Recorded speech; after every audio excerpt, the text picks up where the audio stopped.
I used to go around to the schools at weekends to practice, you see, and I noticed a common thing. I'd go to a school at a weekend and either the ring was bent or it was missing, so I'd either have to go and find another school. Right. And I thought, this is ridiculous. And then there seems to be a common fault, right? So I don't know why, but I ended up designing a spring ring, and it turned out to be different than the way everyone else in the world makes it, and I didn't actually know that at the time. It's time to run the Barracuda! Yeah! Everybody do well! Do what, baby? Come on and do the Barracuda!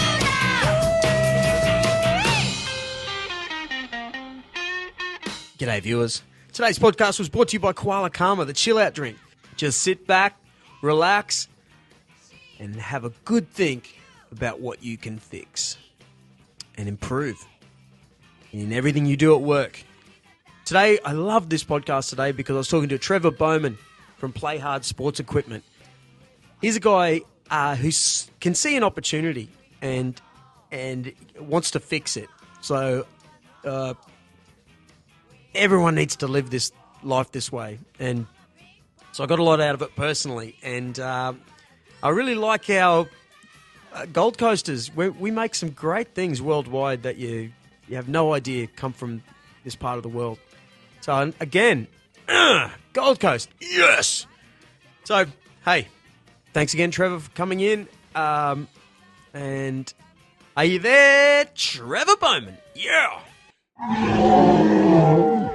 G'day, Trevor Bowman. G'day, Drew. How you going? Good there, mate. Good to meet you. Yeah. So, I told you just a second ago, I've had a great day in this place where I work. Like when you really get into your work, you find something, and I've been cleaning up around here. Like cleaning up, putting things in areas, and making changes that when you walk into the business tomorrow, you'll feel great. That's why you come to work, make changes. Yeah. But do you find that you sort of get? I find that I kind of get make that change, and then 3 months later, going, I just feel a bit miserable, or something's a bit them, and then it could be everything. You change here and there. You sort of go through fits and starts. You get all excited over things, and you change this, and you tend to do some physical changes. So in other words, a visual change around the place, and then you get caught up in all the stuff you have to do, and sometimes you drop the ball on the on the change side of things. But really, it's all about change, because I anyway generally don't like standing still. I need different things all the time. So right, it's just you're here to do something, so why stand still? Yeah. And what do you? Well, I'll explain where you're from in a second. But I was thinking about you today because we've met through Steve Dart, who has been on this podcast show before, and I rate him as a great guy who's always moving forward. Like when you meet people, they're either moving forward or they're moving backwards, or they're sort of dwelling, right? So yes, Steve, to me, he works for you now, and so that's how I've met you today. But I don't know whether you know, but I come from a long line of manufacturing. Like my father's business is selling sheds, and so my entire life has been in the factory, and it wasn't until recently. I thought you worked for Titan Sheds. I thought you were the. Oh, it's a family business, so I'm always there. Yeah, I always say good. I'm always there. Yeah. I might not be there today, but here I am at a sign shop. But not a day goes by where you're not doing something for the biz. But so I was thinking about you today, about when you're manufacturing your own. Well, let me just say you're from Play Hard Sports. Yes. Yeah? Correct. Yep. Yeah, and please tell me what goes on there. Okay. We're from Play Hard Sports Equipment, and we manufacture equipment for playing sport. So in other words, all the boring stuff you don't think about, which is the tennis posts, and we do umpires' chairs, we do the rugby goals, basketball systems for schools and for home use, indoor volleyball.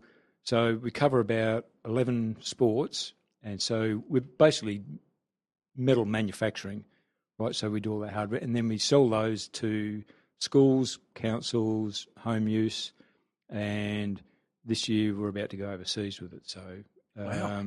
it's pretty much a metal fabrication business that we run. Yep. But now that we've found Steve, it looks like we'll be turning ourselves into a marketing company and not a manufacturing company. So that's going to be the exciting part moving forward. Yeah. But I know about manufacturing quite well, and it's like you sort of feel the feeling that the factory is everything, right? And it's when that product goes out. Oh, there's a million things I want to ask you, but how did you? You know what I mean? When you see overnight success, millionaires making a lot of money, and they don't actually make the product.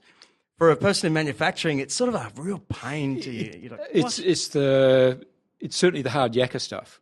And I was when we started our business, we didn't intend manufacturing at all. I had one basketball ring, and we gave that to a metal fabrication place, and they made the ring, and a friend of ours hung them on his clothesline and spray painted them, and we packed them at home in a nice box and sent out a flyer to the schools, and we sold the product. So at that stage, we didn't intend to start a business in the first place, but after we got to that level, we then had this product, but we didn't intend making it. So it actually grew from that because someone then wanted a pole to put the ring on. So we said, yeah, we can do poles. So we, bought some metal and grabbed a welder from a mate's place, and we made a pole. So we then thought, we can make the ring ourselves. So another friend come and made the rings. So that's sort of how it started. Wow. So, but it was never, from the outset, we never intended to, we didn't know this business from... Right, it's not like you were welding go-karts your entire life and went, yes, I know what I can do.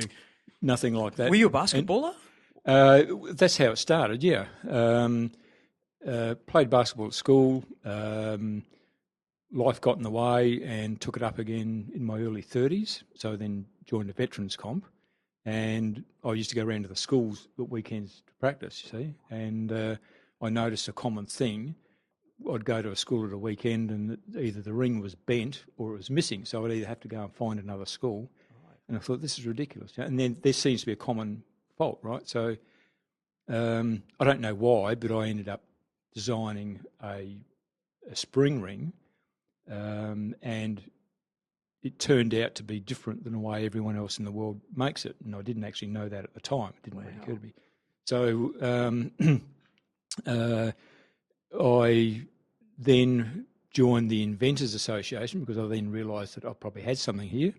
And then a guy in the Inventors was a guy called Joe Viglione, and he was the inventor of the 30-second camping tent. So he's now got a business selling all sorts of camping and fishing gear, and he's got his tent. So he can take his tent out of a bag, erect it in 30 seconds so you can sleep in it. So it's got an internal frame. So he was going over to the National Sporting Goods Exhibition in Chicago, and he said, give me your ring, I'll take it over there and we'll see what happens. So we had a think about it for a day or so, and then I thought, well, he's going to be too busy showing everyone his tent. He's not going to be mucking around with our basketball ring. So I ended up going with him. And this At what age were you? This was, I would have been 35, because I started this business in 1994. So it's 21 years. So and at the time I started it, I was I was working for a branch of Osram, the lighting company, right? So and my wife was a midwife and midwifery educator. So we sort of had our work thing going, but I wasn't happy at work, and then this thing came along, so we had to work out whether we were going to run with it or not. Right. So anyway, at the go to Chicago, didn't really know anything about the exhibition at all, didn't have much time to think about it. First time in America? First time in America. Yeah, so, okay. And Chicago's a pretty crazy looking place too. It's, you know, yeah, they call it the Windy City, and apparently it's got nothing to do with the weather. It's to do with the political wind. yeah, okay. So anyway, a big exhibition there, and 300,000 trade people coming through in 3 days, and I had a little 2 metre square corner of his stand with a little display, basketball set up there, standing there in my suit, showing everyone my basketball ring, and they're saying, "Oh yeah, very good, very good." And then on the last day, I wonder what the hell I was doing here, and I spent $5,000 to be there, and I thought, I don't know what I actually want. I know I'm here showing people, but what do I actually want out of it? And I didn't know. Right. And then a guy came up and said, "Go over to the next hall and see all the basketball equipment manufacturers over there." And I said, "What other halls?" And so it sort of showed, being a bit naive and a bit rushed and hadn't planned anything. And so I went over to one of the other halls, spoke to a guy over there, and he said, when the show finishes, come over to our factory and see the engineering and product development manager. So a couple of days later, took my ring in a plastic paper bag actually, walked in there, showed the product development manager, and he loved it as soon as he saw it. And I think one of his comments was, we go to bed at night dreaming of how to do things, and here you are, you've come out of the blue and you've got this thing that's so much different. And to cut a long story short, I was there for about 20 minutes. We then went back to Australia, and within the next 6 months, we were toing and froing with a licensing agreement. So they ended up, we gave them a license agreement to manufacture the product and sell it into the upper end home market. So they did that for 5 years, and at the end of the 5 years, they then signed up for another 5 years. So they paid a royalty. Brilliant. And they didn't rip your idea off. And that could, not at all. No. They could have seen, here we go, this guy it will turn his back. And isn't that great? Oh, that's so good. In a way, we had sort of success in the US before here. Well, I have to ask, because I'm too short for basketball, mate. So I don't know. I've seen a million bent basketball rings. So, what was theirs like? And okay, just the basic principle is a spring. Everyone in the world makes spring rings. They generally have an axle point, and then they have like a ball and socket joint that holds the ring in its place. So when you actually hang on the ring, the pressure dislodges a ball in a socket, and then the ring collapses down. And then they have coil springs to send that back up into its playing position when you let go, right?